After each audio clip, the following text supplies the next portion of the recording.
Hello, grade 9 learners! This is Teacher Dali, your math galing buddy in Mathematics 9. Before we start, get your paper and pen and let us have a wonderful day of learning. Operations on radicals. In this lesson, we will discuss division of radical expressions. At the end of this lesson, you will be able to perform operations on radical expressions. Specifically, find the quotient of radical expressions. Let us begin with this activity. You are given 30 seconds to write your answers on your answer sheet.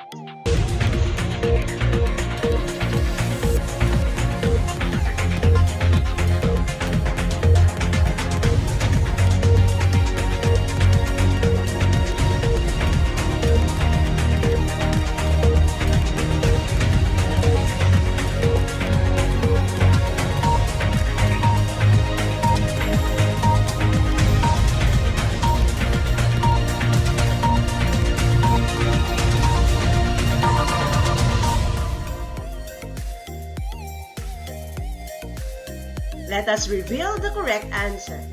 For number 1, the cube root of 5 over 27. This can be written as the cube root of 5 over the cube root of 27. Cube root of 27 is equal to 3. So the final answer is the cube root of 5 over the cube root of 3. For number 2, the square root of 8 over the square root of 2. This can be written as the square root of 8 over 2. And 8 over 2 is equivalent to 4. So we have the square root of 4, which is equal to 2. And for number 3, the square root of 3/5. This can be written as the square root of 3 over the square root of 5. To simplify this, we have to rationalize the denominator by multiplying the numerator and the denominator by the square root of 5. So 3 or the square root of 3 multiplied by the square root of 5 is the square root of 15. The square root of 5 multiplied by the square root of 5 is the square root of 25. And the square root of 25 is equal to 5. So the final answer is the square root of 15 over the square root of 5. Great job, grade 9 learners!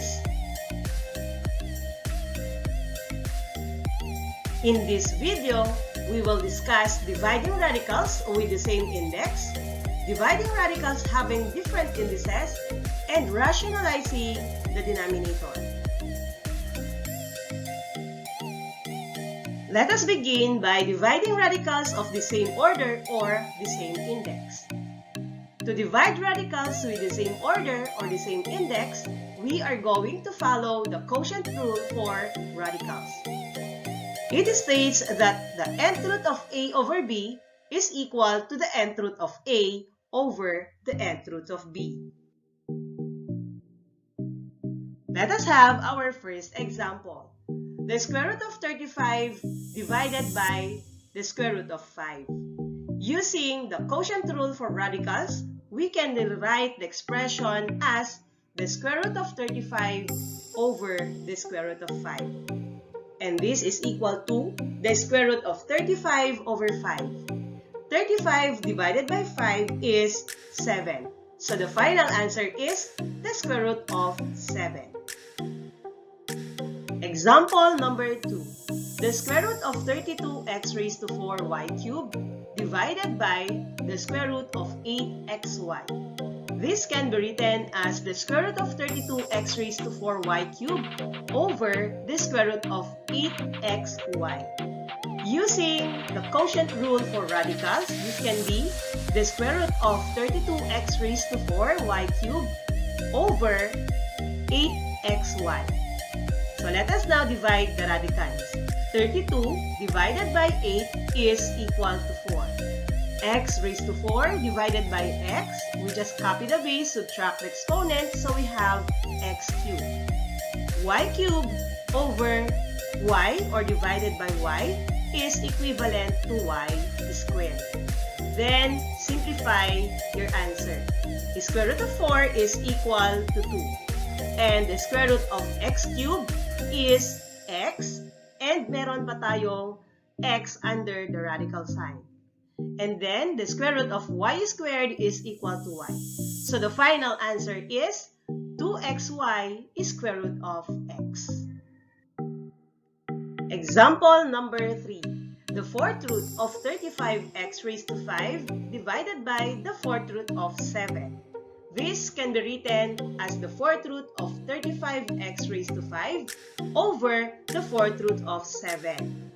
Using the quotient rule for radicals, we will have the fourth root of 35x raised to 5 over 7. Then, let us divide 35 by 7. So, we have here the fourth root of 5x raised to 5. When we get the fourth root of x raised to 5, so i-divide lang natin yung exponent by the index. So, 5 divided by 4 is 1. That's why we have here x, fourth root of 5x. Still, there is a variable x inside the radical sign. So, the final answer is x, fourth root of 5x. Example number 4. Divide the quantity of the square root of 8 plus the square root of 24 by the square root of 2. We write the given as the square root of 8 plus the square root of 24 all over the square root of 2. And this expression can be written as the square root of 8 over the square root of 2 plus the square root of 24 over the square root of 2. Then using the quotient rule for radicals, we will have the square root of 8 over 2 plus the square root of 24 over 2. Then simplify the radicals. 8 divided by 2 is 4. So we have there the square root of 4. And 24 divided by 2 is 12. So we have the square root of 12. Then simplify your answer. The square root of 4 is equal to 2. Okay, and the square root of 12, since it is not a perfect square, so we are going to factor out 12. So we have the factors as 4 times 3. Then extract the square root of 4. The square root of 4 is 2. So the final answer is 2 plus 2 is square root of 3. Let us now proceed to division of radicals of different orders. To divide radicals of different indices, first we are going to change all to the same index. To do that, first we have to express radicals with fractional exponents, then change the fractional exponents to equivalent fractions, meaning we will rewrite the fractions with the same denominators. And rewrite the equivalent fractional exponent in radical form, then perform the indicated operation. Let us have our first example. The cube root of 4 divided by the 6th root of 2. Let us rewrite first the radicals into fractional exponent. The cube root of 4 is equivalent to 4 raised to 1/3. The 6th root of 2 can be written as 2 raised to 1 over 6. Now, let us rename the fractions into its equivalent.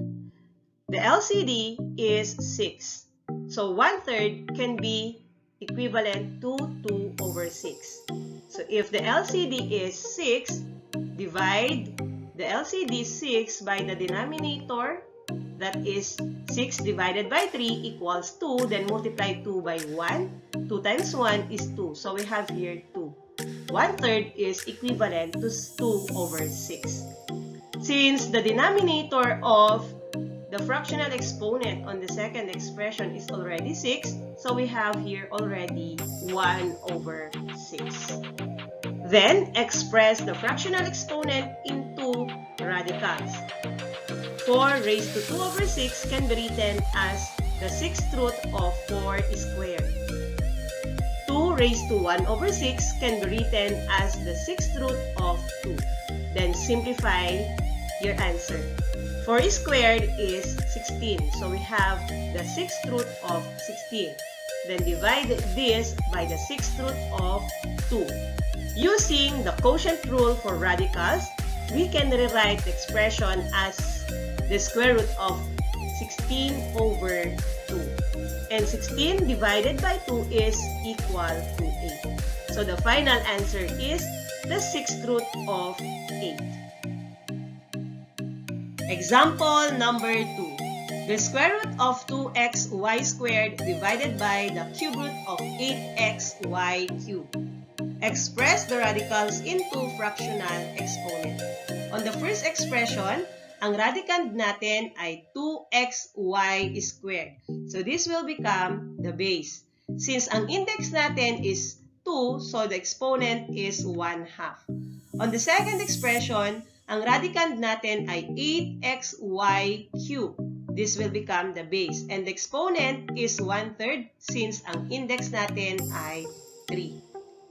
Now, let us rename the fractional exponents as similar fractions. So the LCD is 6. 1/2 is now equivalent to 3 over 6. And 1/3 is equivalent to 2 over 6. Then, ibabalik natin yung expression into radicals. So this can be the 6th root of 2xy squared quantity cube and the 6th root of 8xy cubed quantity squared. And then, using the quotient rule for radicals, the expression can be written as the 6th root of 2xy squared quantity cube over 8xy cubed quantity squared. So, simplify natin ngayon ang ating mga radicals.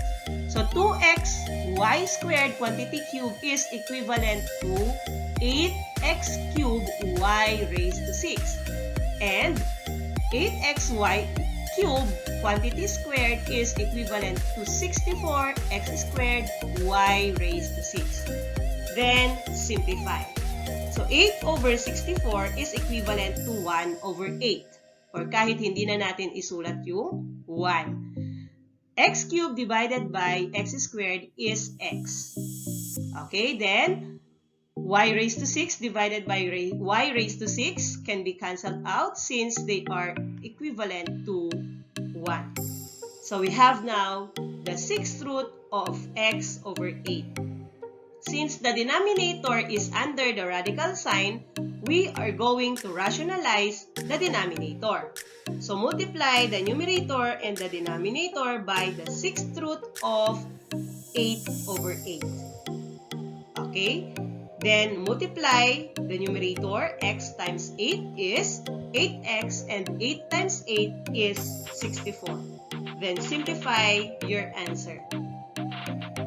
The 6th root of 64 is equivalent to 2 since it is 2 times 2 times 2 times 2 times 2 times 2. So the final answer is the 6th root of 8x over 2.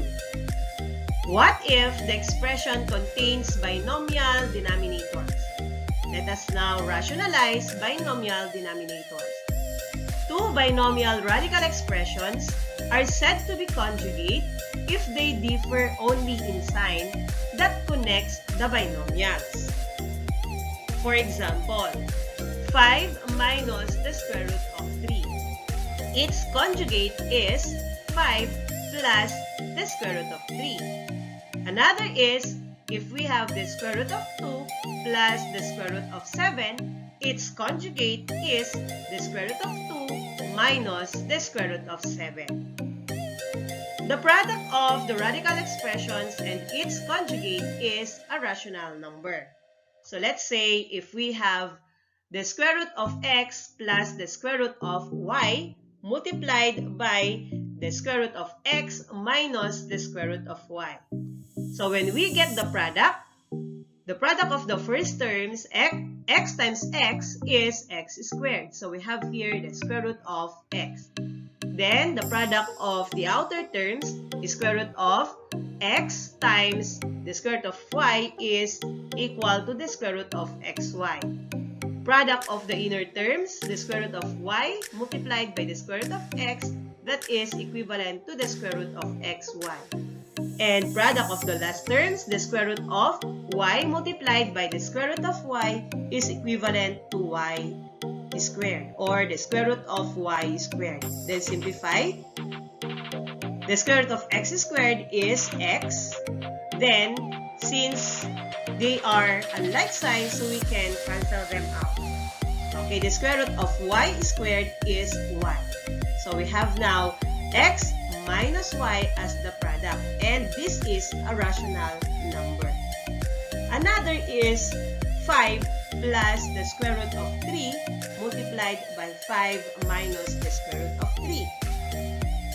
So, using FOIL method, we have here 5 times 5 is 25. Outer terms, 5 times the square root of 3 is 5 square root of 3. Then inner terms, square root of 3 times 5 is 5 square root of 3. Then last terms, square root of 3 times square root of 3 is equivalent to the square root of 9. Then simplify. So we have here 25. Then makakancel ang 5 square root of 3 and negative 5 square root of 3. And the square root of 9 is 3. So that's why we have 25 minus 3, which is equivalent to 22. So therefore, 22 is a rational number. Rationalizing binomial denominators means making the denominator as rational number. Example number 1. 2 over 3 minus the square root of 3. So the conjugate of 3 minus square root of 3 is 3 plus square root of 3. So ang conjugate ngayon ang imumultiply natin in the numerator and denominator. Okay, multiplying the numerators, 2 times 3 by distributive property, then 2 multiplied by the square root of 3. In the denominator, since we have the sum and difference of two terms, we can multiply first terms, so 3 times 3, and multiply the last terms. So the square root of 3 multiplied by the square root of 3. Now simplify. 2 times 3 is 6. 2 times square root of 3 is 2 square root of 3. 3 times 3 is equivalent to 9. And the square root of 3 multiplied by the square root of 3 is equal to the square root of 9, and the square root of 9 is equal to 3. Then simplify the denominator. So we have now 9 minus 3 is equivalent to 6. Then simplify. This can be written as 6 over 6, or 6 divided by 6, and 2 square root of 3 over 6. 6 divided by 6 is 1. Okay, then simplify natin yung 2 over 6, that is equivalent to 1/3. So the final answer is 1 plus square root of 3 over 3. As you can see, the denominator is a rational number. So this is now the final answer. Example number 2. 2 square root of x minus 3 square root of y over 3 square root of x plus 2 square root of y. So the conjugate of the denominator is 3 square root of x minus 2 square root of y. Ito ngayon ang imumultiply natin in the numerator and denominator. In multiplying the numerator, we are going to use the FOIL method. So multiply the first terms, 2 square root of x times 3 square root of x. Outer terms, 2 square root of x times negative 2 square root of y. Inner terms, negative 3 square root of y times 3 square root of x. And for the last terms, negative 3 square root of y times negative 2 square root of y. In the denominator, since it is the sum and difference of two terms, so we are going to find the product of the first terms. So 3 square root of x times 3 square root of x. and the product of the last terms. So 2 square root of y times negative 2 square root of y. Let us now simplify our answers. 2 times 3 is 6. Then square root of x times square root of x is square root of x squared, and that is equal to x. So that's why we have 6x. 2 times negative 2 is negative 4. Then multiply the radicands. X times y is xy. Next is negative 3 times 3 is negative 9. Then multiply the square root of y, and the square root of x is equivalent to the square root of xy. Negative 3 times negative 2 is positive 6. The square root of y times the square root of y is equal to the square root of y squared, and that is equivalent to y. For the denominator, 3 times 3 is 9. Square root of x times the square root of x is the square root of x squared, or equivalent to x. Then next is the square of 2 is 4. The square root of y is y. So let us combine similar terms. We can combine negative 4 square root of xy and negative 9 square root of xy. And that is equivalent to negative 13 square root of xy. So this is now our final answer. And now it's your turn. Get your paper and pen and do this activity. And that's for today, guys. Do not forget to like, subscribe, and share. Again, this is Teacher Dali, your math buddy, na nagsasabing practice makes perfect. Thanks for watching!